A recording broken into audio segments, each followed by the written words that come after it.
जय हिंद दोस्तों, क्या हालचाल। उम्मीद करता हूँ आप सब के सब बिल्कुल ज़बरदस्त बढ़िया होंगे।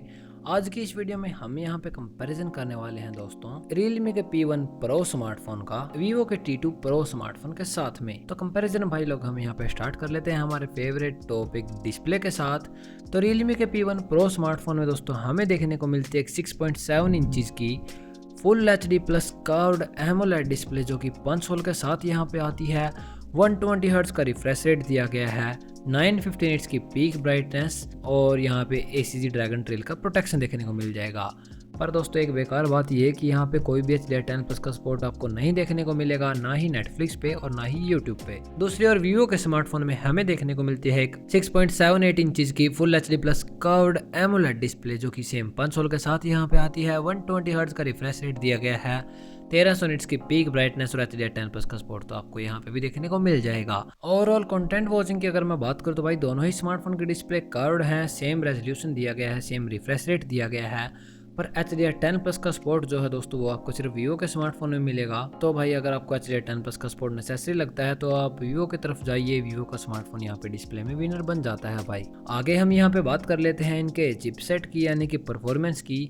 तो Realme के P1 Pro स्मार्टफोन में दोस्तों हमें देखने को मिलता है स्नैपड्रैगन का 6 Gen 1 प्रोसेसर जो कि यहाँ पे 4nm के ऊपर बेस्ड है और इसका एंट्री स्कोर निकल के आता है करीब करीब 5,80,000 के आसपास।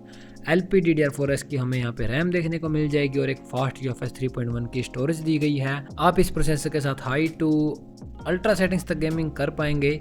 हालांकि थोड़ा बहुत लैग आपको नजर आएगा गेमिंग में, अदरवाइज चिपसेट बहुत ही जबरदस्त दिया गया है। दूसरे Vivo के स्मार्टफोन में हमें देखने को मिलता है दोस्तों MediaTek का Dimensity 7200 प्रोसेसर जो कि यहाँ पे 4 नैनोमीटर के ऊपर बेस्ड है और इसका एंट्री स्कोर निकल के आता है लगभग 7,40,000 के आसपास।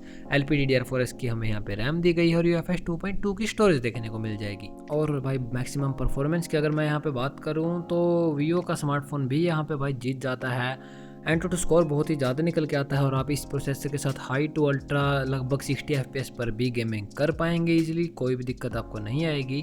परफॉर्मेंस के रिगार्डिंग भी भाई अगर आपको ज़्यादा परफॉर्मेंस चाहिए तो भी यहाँ पे Vivo का स्मार्टफोन विनर बन जाता है। अब हम बात कर लेते हैं दोस्तों इनके कैमरा सेटअप की। तो Realme के स्मार्टफोन में भाई हमें यहाँ पे सिर्फ एक ड्यूअल कैमरा सेटअप दिया है, पर दोनों के दो कैमरेज दोस्तों यहाँ पे काम के हैं। प्राइमरी कैमरा दिया है दोस्तों एक 50 मेगापिक्सल का सोनी का मेन सेंसर जो कि बढ़िया वाली हाइयर रेजोल्यूशन की फोटोज क्लिक करके दे देगा। दूसरा कैमरा दोस्तों यहाँ पे बेसिकली एक 8 मेगापिक्सल का अल्ट्रा वाइड एंगल कैमरा मिलता है जो कि सभी स्मार्टफोन ब्रांड देते हैं भाई, इन्होंने भी वही काम किया है, कुछ भी खास आपको नजर नहीं आएगा। दूसरे Vivo के स्मार्टफोन में हमें ड्यूअल कैमरा सेटअप के नाम पे सिर्फ एक सिंगल कैमरा सेटअप मिलेगा।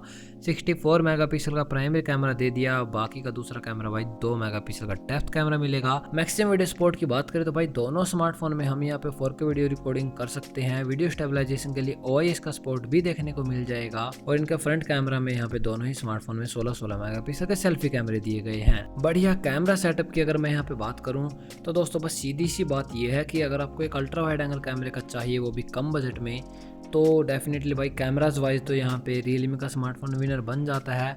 Vivo ने भाई पता नहीं क्यों नहीं दिया यहाँ पे 25,000 रुपये में भी अल्ट्रा वाइड एंगल कैमरा। अब हम यहाँ पे बात कर लेते हैं इनके बैटरीज की। तो Realme का स्मार्टफोन में दोस्तों हमें देखने को मिलती है उनकी सेम टिपिकल से पूरे 5000 mAh की बैटरी कैपेसिटी जो कि भाई 45 वोट की फास्ट चार्जिंग को यहाँ पे सपोर्ट करती है। बट डब्बे के अंदर दोस्तों हमें यहाँ पे एक 67 वोट का फास्ट चार्जर दिया है जो कि अच्छी बात है। दूसरे Vivo के स्मार्टफोन में हमें यहाँ पे 4600 mAh की बैटरी कैपेसिटी देखने को मिल जाएगी और 66 वोट की फास्ट चार्जिंग देखने को मिलेगी। तो भाई यहाँ पे अगर आपको ज़्यादा बैटरी बैकअप चाहिए तो आप Realme की तरफ जाइएगा और अगर आपको ज़्यादा फास्ट चार्जिंग चाहिए तो यहाँ पे Vivo बन जाता है भाई विनर। चॉइस आपकी है, ज़्यादा बैटरी बैकअप आपके ज़्यादा काम आएगा, फास्ट चार्जिंग इतनी भी कम नहीं दी गई Realme के स्मार्टफोन में और इसका प्राइस भी तो कम है। नेटवर्क एंड कनेक्टिविटी की बात करूँ तो Realme के P1 Pro स्मार्टफोन में हमें यहाँ पे 9 5G के बैंड्स, Wi-Fi 6, Bluetooth 5.2 के साथ out of the box Android 14 का सपोर्ट मिल जाएगा। दूसरी ओर Vivo के स्मार्टफोन में हमें यहाँ पे सिर्फ और सिर्फ 10 5G के बैंड्स, Wi-Fi 5, Bluetooth 5.1 के साथ out of the box Android 13 का सपोर्ट मिलेगा। मल्टीमीडिया के सपोर्ट की बात करें तो भाई 3.5mm का ऑडियो जैक कतई किसी भी स्मार्टफोन में नहीं दिया, पर बढ़िया वाला स्टीरियो स्पीकर का सेट मिल जाएगा आपको Realme का स्मार्टफोन में। सिक्योरिटी के लिए हमें यहाँ पे इन डिस्प्ले फिंगरप्रिंट स्कैनर भी दिया गया है। और इनके प्राइसिंग को जानने से पहले जान लेते हैं इन दोनों स्मार्टफोन के ओवरऑल डिफरेंसेस को। तो Realme का स्मार्टफोन में हमें अल्ट्रा वाइड एंगल कैमरे का सपोर्ट दिया गया है। स्टीरियो स्पीकर्स का सेटअप मिल जाएगा। Out of the box Android 14 के साथ वाईफाई 6 का भी सपोर्ट मिल जाएगा दोस्तों।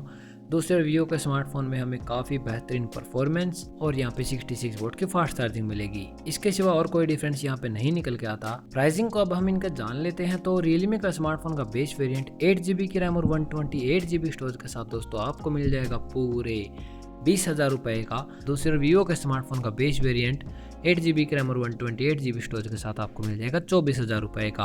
ओवरऑल वैल्यू फॉर मनी की अगर मैं बात करूँ तो नो डाउट भाई 4,000 रुपये कम के बदले हमें बढ़िया कैमरा सेटअप, स्टीरियो स्पीकर का सेटअप, एंड्रॉइड 14 का सपोर्ट और भी बहुत कुछ मिल रहा है। तो बिल्कुल बढ़िया वैल्यू फॉर मनी तो हमें यहाँ पे Realme का स्मार्टफोन ही प्रोवाइड करता है दोस्तों। और अगर आपको यहाँ पे परफॉर्मेंस वाला फ़ोन चाहिए ही है Vivo के जैसा, तो आप Vivo के T3 स्मार्टफोन को ले लेना। T2 Pro स्मार्टफोन से तो भाई काफ़ी बेहतर स्मार्टफोन है वो। उस स्मार्टफोन में आपको स्टीरियो स्पीकर का सेटअप भी मिल जाएगा। तो यही था दोस्तों मेरे कुछ ऑनेस्ट ओपिनियन इन दोनों स्मार्टफोन के बारे में। मिलते हैं नेक्स्ट वीडियो में। इस वीडियो में इतना ही। Bye bye.